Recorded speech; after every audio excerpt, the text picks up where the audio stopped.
अगर मैं आपको बोलूं कि जहां आप रहते हैं वहां करोड़ों साल पहले एक डायनासोर रहा करता, या अगर मैं आपको बोलूं कि आपके पास वाला जो समुंदर है उसके नीचे हजारों साल पहले एक शेर हुआ करता था, आपका क्या रिएक्शन होगा?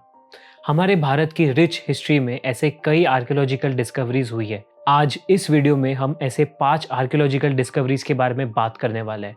सो make sure to watch this video till the end, क्योंकि एंड में हम एक स्पेशल इन्वेस्टिगेशन ग्रुप की भी बात करने वाले हैं।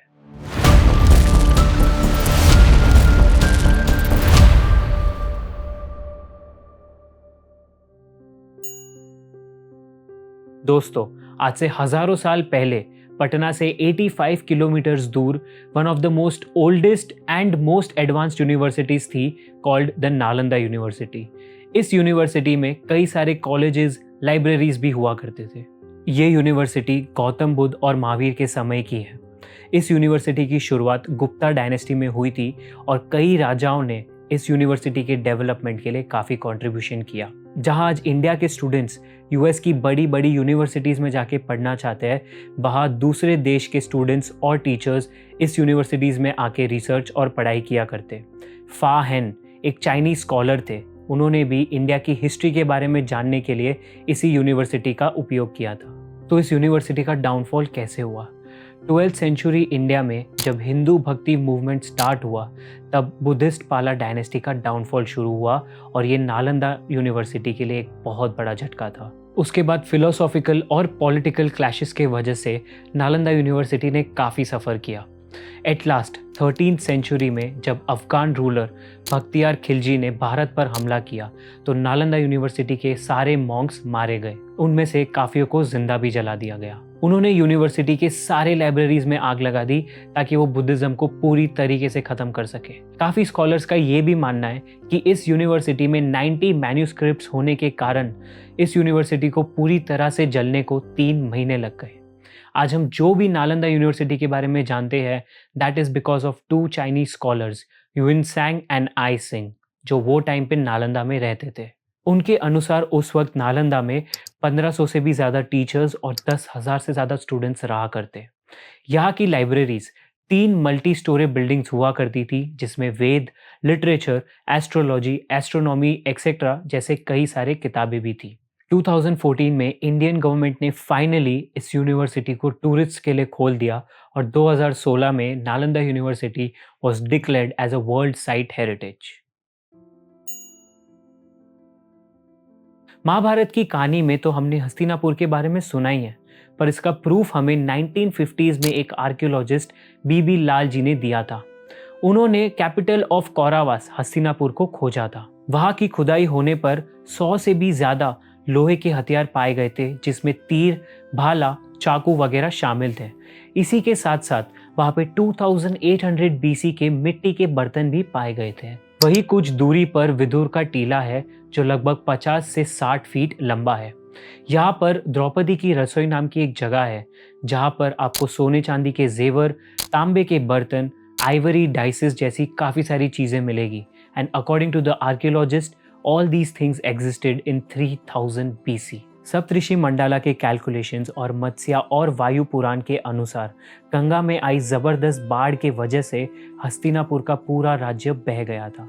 इस इवेंट के आर्कियोलॉजिकल आर्टिफैक्ट्स आज भी वहाँ मौजूद है, पर इतने सारे आर्टिफैक्ट्स होने के बावजूद साइंटिस्ट आज भी रिटन प्रूफ की खोज में है कि वहाँ पर हुई चीज़ें और महाभारत में कुछ मेल है या नहीं है। रिसेंटली 70 ईयर्स के बाद आर्कियोलॉजिकल सर्वे ऑफ इंडिया ने ये डिसाइड किया कि महाभारत को अपने इतिहास में वैलिडेट करने के लिए वे मेरठ, तमिलनाडु, असम, हरियाणा और हस्तिनापुर को फिर से खोदेंगे।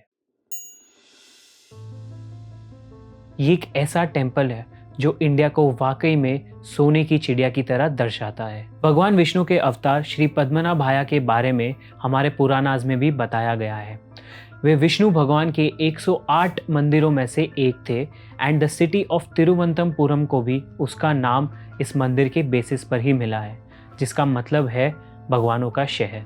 ये मंदिर ट्रैवनकोर के महाराजा मार्तंडा वर्मा द्वारा बनाया गया था। इंडिपेंडेंस के बाद वहाँ के राज परिवार के ट्रस्ट द्वारा ये मंदिर चलाया जाता, लेकिन 2011 में केरला हाई कोर्ट ने ये ऑर्डर दे दिया कि अब से ये मंदिर स्टेट गवर्नमेंट द्वारा चलाया जाएगा। इस मंदिर में कुल 6 वॉल्ट्स थे, जिसमें से एक वॉल्ट 2011 में सुप्रीम कोर्ट के ऑर्डर पर खोला गया। उस वॉल्ट से लगभग 1 लाख करोड़ का खजाना मिला। उसमें 4 फीट लंबी विष्णु जी की सोने की मूर्ति मिली, जिसमें डायमंड्स और काफ़ी दूसरे प्रेशियस स्टोन्स भी जरे हुए थे। इसी के साथ साथ एक 28 फीट का सोने का सिंहासन भी मिला और सोने के वस्त्र जो लगभग 30 किलो के थे। हजारों गोल्ड कॉइन्स, डायमंड्स और ऐसे काफ़ी रेयर आर्टिफैक्ट्स भी यहाँ मिले थे। हालांकि पिछले साल ही सुप्रीम कोर्ट ने इस वर्डिक्ट को नल एंड वॉइड डिक्लेयर कर दिया एंड ट्रैवनकोर फैमिली को फिर एक बार इसी मंदिर की जिम्मेदारी सौंप दी गई। दूसरे वॉल्ट को अभी तक खोलकर नहीं देखा गया है। गॉड नोस वहां क्या क्या मिलेगा। 2016 में गुजरात के एक गांव लोढाई में 152 मिलियन ईयर्स पुराना इथियोसॉर का फॉसिल पाया गया। पर यह फॉसिल इतने सालों बाद कैसे मिला और इथियोसॉर आखिर दिखता कैसा है? ये डायनासोर इंडियन जुरासिक पीरियड का सबसे पुराना and one of the well reserve fossil है। इथियोसॉर अपने टाइम का व्हेल या डॉल्फिन भी माना जाता है। ये इतना बड़ा है कि इसका साइज ऑलमोस्ट 6 एसयूवीज के जितना होगा। 16 फीट की लंबाई और नुकीले दांतों के साथ ये कोई गॉडजिला से कम नहीं था। गुजरात की गर्मी में सेडिमेंट्री रॉक्स के बीच से साइंटिस्ट और वर्कर्स को उस फॉसिल को निकालने के लिए टोटल 1500 घंटे लग गए। उनका ये भी कहना है कि Indian ichthyosaur was very similar to the ichthyosaurs found in the northern countries. और ये सी मॉन्स्टर ग्लोबलाइजेशन का एक एविडेंस है जो हमें सोचने पर मजबूर कर देता है कि सारे एनिमल्स एक साथ अलग अलग जगह पर एग्जिस्ट करते थे, लेकिन कैसे? क्या सेम एवोल्यूशन अर्थ के अलग अलग पार्ट्स में होना पॉसिबल है, या फिर ये सारे एनिमल्स इतने बड़े बड़े डिस्टेंसेस खुद ट्रैवल करते थे? और ऐसे ही सी मिस्ट्रीज के बारे में जानने के लिए हमारे 5 अंडर वाटर सी मिस्ट्रीज का वीडियो देखना भूलना मत। कोणार्क का मतलब होता है सूर्य का कोना। 700 साल पुराना ये मंदिर, जो वर्ल्ड यूनेस्को हेरिटेज साइट्स में से एक है, अपने आर्किटेक्चर के लिए जाना जाता है। ये मंदिर हमारे 10 रुपए के नोट पर भी छपा हुआ है। गंगा साम्राज्य के राजा नरसिम्हा देवा ने जब बंगाल के गवर्नर तुगन खान को लड़ाई में हराया था, तब जीत के रूप में इस मंदिर को बनाया गया था। Konark sun temple, Jagannath temple and Lingaraja temple, ये तीनों मिलकर एक गोल्डन ट्रायंगल बनाते हैं। ये मंदिर कलिंगा आर्किटेक्चर के बेसिस पर बनाया गया है एंड इंटरेस्टिंगली इसमें सारे साइंटिफिक एस्पेक्ट्स को भी ध्यान में रखकर बनाया गया है। ये मंदिर पूरी तरह से पत्थरों से बनाया गया है और इसकी डिजाइनिंग काफ़ी इंट्रिकेट है। इस पे कई आर्टिस्टिक फिगर्स बने हैं और टेम्पल के पिलर्स पर एरोटिक स्कल्पचर्स बने हैं जो तांत्रिक सेक्स को दर्शाते हैं। इस मंदिर को किसने तोड़ा वो तो कहीं पर भी नहीं लिखा है, लेकिन ऐसा कहा जाता है कि टाइम के साथ इस मंदिर के पत्थर भी इरोड हो गए। कुछ लोगों का कहना है that it was the Islamic invaders जिन्होंने इस टेम्पल को तोड़ा, तो कुछ का कहना है that it was the earthquake and lightning that caused the destruction of this temple. अब बात करेंगे about that special investigation group जिसके बारे में हमने इस वीडियो के स्टार्ट में आपको बताया था। इंडिया के कॉलोनियल पास्ट के वजह से काफ़ी सारे आर्टिफैक्ट्स या तो घूम गए थे या तो चोरी हो गए थे।